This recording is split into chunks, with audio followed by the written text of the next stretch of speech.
तर हे हे असे गावरान दोडके भेटले होते बाजारामध्ये, ते छान असे साल काढून घेतली आणि बारीक कट करून घेतलेत. आणि हे कूट शेंगदाणा, धना पावडर आणि लाल मिरची, मीठ, कोथिंबीर, लसूण याचा कूट बनवलेला आहे. आणि आता फोडणीमध्ये हे घरकुल मसाला, हळद, धना पावडर आणि लाल तिखट हे टाकून घ्यायचं. तर हे तेलामध्ये खोबरं परतून घेतलेलं आहे. तर यामध्ये थोडीशी कोथिंबीर टाकायची.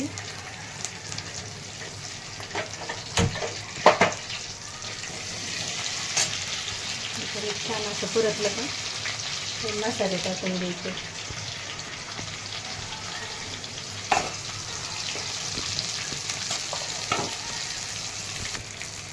हे अशा तेलामध्ये छान अशा परतून घ्यायच्या फोडी. हे सारण भरून घेतलेलं ह्याच्यात.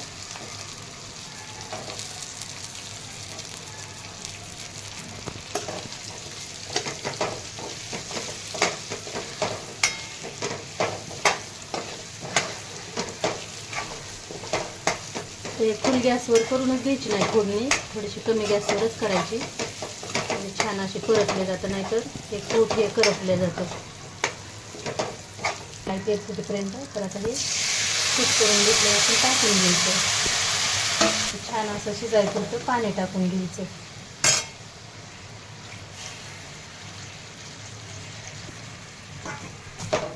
तर यामध्ये कूट करतानाच मीठ, लाल तिखट, धना पावडर, कोथिंबीर हे सगळं टाकून घेतले आणि नंतर भरून घेतलेला आहे दोडका. तर हा असाच थोड्या वेळ 10 मिनिट शिजून घ्यायचा. तरी थोडीशी कोथिंबीर टाकून घ्यायची.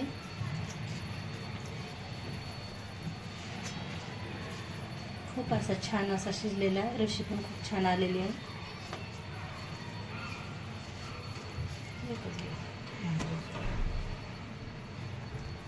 तर याच पद्धतीने तुम्ही दोडक्याची भाजी करू शकता. जर व्हिडिओ जर आवडला तर लाईक करा. साध्या पद्धतीने केलेली आहे ही भाजी. खूप छान असा वास येतोय.